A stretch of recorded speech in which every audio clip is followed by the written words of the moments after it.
स्वागत है आपका हमारे खास कार्यक्रम क्या आप जानते हैं मैं हूं आपके साथ पारुल। बीमारियां कई सारी होती हैं जिनके बारे में हम जानते भी हैं, नहीं भी जानते हैं या फिर उन बीमारियों को छुपाते हैं। कुछ ऐसी बीमारियों के बारे में आज हम बात करने जा रहे हैं। हमारे साथ इस वक्त स्टूडियो में मौजूद है डॉक्टर होशियार सिंह चौधरी जी। डॉक्टर साहब, सबसे पहले तो आपका स्वागत है। सारंगपुर में हॉस्पिटल है आपका पाइल्स का, किस तरह के पेशेंट आते हैं आपके पास, किस तरह की बीमारियों का इलाज होता है? देखिए, आज अपन बात करेंगे बवासीर, फिशर, फिस्टुला। ये तीनों ही बीमारी गुदा मार्ग पे पाई जाती हैं। बवासीर भी, फिशर भी और फिस्टुला भी। अब इनमें फर्क ये है कि जो बवासीर है उसमें गुदा के अंदर मस्से होते हैं, जैसे तो जो मस्से होते हैं उनमें वेन होती हैं, नसें होती हैं। तो वो मुख्य कारण जैसे कब्ज ही रहता है, इसका ज्यादा कब्ज रहने से वो वेन फूल जाती है और उनमें जैसे खून आने लग जाता है। तो पेशेंट आता है तो ये बताता है कि डॉक्टर साहब खून आ रहा है। और इस बवासीर में जैसे 4 ग्रेड हैं। जैसे प्रारंभिक अवस्था में मस्से अंदर ही रहते हैं, जैसे उनमें खून आने लगता है। और जैसे सेकंड, थर्ड, फोर्थ ऐसे चली जाती है तो वो मस्से फूल जाते हैं, वो जैसे बाहर आने लग जाते हैं। और फोर्थ ग्रेड में क्या होता है कि वो मस्से बाहर ही रह जाते हैं, अंदर नहीं जाते। और पेशेंट को बैठने में भी मतलब परेशानी महसूस होती है, वो कंफर्टेबल महसूस नहीं करता। जैसे डॉक्टर साहब, शुरुआती अवस्था में कई लोग होते हैं जो समझ ही नहीं पाते हैं क्या हो रहा है। खाने में कुछ ऐसी चीजों का या तो परहेज करना चाहिए, कैसे मतलब रूटीन होना चाहिए एक पेशेंट का? खाने में जैसे हरी सब्जियां, दही, छाछ, सलाद, फाइबर युक्त जो भोजन है वो लेना चाहिए। और क्या होता है कि आजकल जैसे कोई भी दुकानदार या ऑफिस वाला है, उसके ऑफिस में या दुकान में कस्टमर आता है, उतनी बार वो चाय पीनी पड़ती है उसको। और ये कुछ खान पान, लाइफ स्टाइल ऐसी हो गई जैसे, तो उससे ये समस्या आ जाती है। और फिर कब्ज रहने पे क्या होता है कि रोगी सोचता है कि भाई मैं दवाई से इलाज कर लूं। उसको मतलब अपनी लाइफ स्टाइल चेंज करके और खान पान सही करके, एक्सरसाइज वगैरह करके उससे उसको मतलब कब्ज ठीक करनी चाहिए, नहीं कि वो उसको दवाइयों के भरोसे रहना चाहिए। उससे फिर आगे चल के वही जैसे दिक्कत आने लग जाती है। आपने बताया जिस तरह से कॉन्स्टिपेशन के मरीजों को इस तरह की प्रॉब्लम होती है, क्या हाँ, सभी ऐसे मरीज होते हैं जिनको इस तरह की प्रॉब्लम हो जाती है बाद में आके? पाइल्स होने के कई कारण हैं, लेकिन मुख्य कारण जैसे कब्ज ही होता है।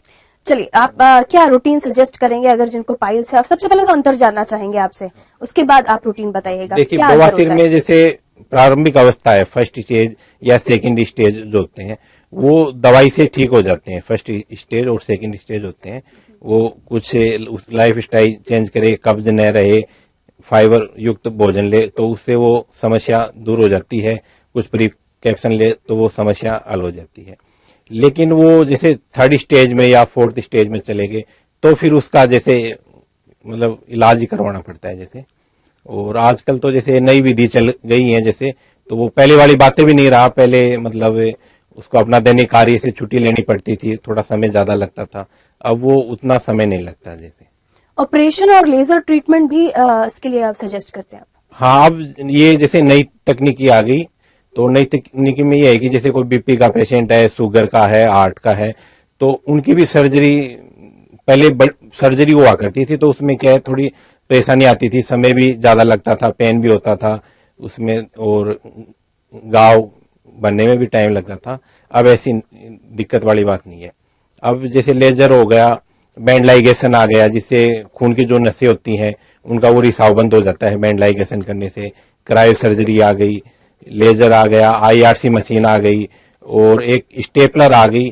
तो उसमें बिल्कुल भी कोई कॉम्प्लिकेशन का भी काम नहीं है और नहीं मतलब कोई किसी प्रकार की कोई दिक्कत नहीं आती। आयुर्वेद के बारे में हम बात कर रहे थे, क्या आयुर्वेद की दवाइयों से सही हो सकती है ये बीमारी?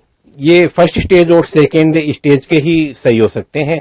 जैसे बड़े होने के बाद में तो वो ठीक नहीं हो सकते ना, वो जैसे रिवर्स तो जा नहीं सकते, जो बाहर आ गए मतलब बहुत ज्यादा, तो वो जैसे थर्ड फोर्थ में बाहर आ जाते हैं जैसे पाइल्स, तो वो ठीक नहीं हो सकते। प्रारंभिक अवस्था वाले ही ठीक हो सकते हैं। कई तरह के लोग हैं जो आयुर्वेदिक दवाइयों पर ही डिपेंड रहते हैं, उन्हें लगता है कि उससे वो ठीक हो जाएंगे, तो क्या सही है इस तरह? हाँ, उन्हें जैसे प्रॉपर इलाज करवाना चाहिए, प्रॉपर डॉक्टर को दिखाना चाहिए।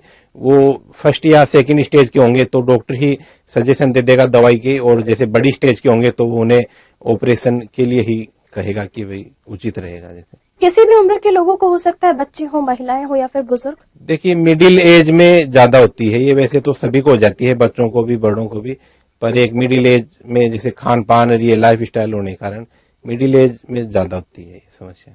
क्या सजेस्ट करेंगे आप? कई लोगों का कहना है कि खाने में आप चेंज कीजिए, पानी ज्यादा पीजिए। हाँ जी हाँ, ये पानी फाइबर युक्त जो भोजन है ना, हरी सब्जियां, दही, छाछ, सलाद, ये और पिज्जा बर्गर वगैरह ये जैसे न खाएं।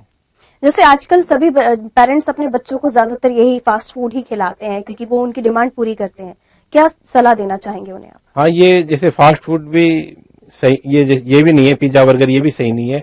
और एक छोटे बच्चों को जैसे सेरेला कर, ये बॉर्नविटा वगैरह ये ज्यादा देते हैं, तो उससे भी क्या मोटापा भी आता है और वो उसे कॉन्स्टिपेशन भी होती है, वो भी अधिक मात्रा में नहीं देनी चाहिए। जैसे पेरेंट्स काफी अपने बच्चों को ध्यान नहीं देते हैं, उनको लगता है कि अभी छोटे हैं, इस तरह की कॉन्स्टिपेशन जैसे बीमारियों को वो इग्नोर करते हैं। उन्हें क्या कहना चाहेंगे? हाँ, ये उनको ध्यान देना चाहिए, जैसे ये चीजें खुद को भी नहीं खानी चाहिए तो बच्चों को भी नहीं खिलानी चाहिए। जैसे यहाँ पर अभी और सारी बातें करेंगे हम, बहुत सारी जानकारियां हैं जो आपसे डॉक्टर साहब साझा करेंगे। छोटे से ब्रेक के लिए रुक रहे हैं, ब्रेक के बाद जल्द हाजिर होते हैं। अपनी आस्था में डूब जाने के लिए, आत्म मंथन में खो जाने के लिए, ज्ञान की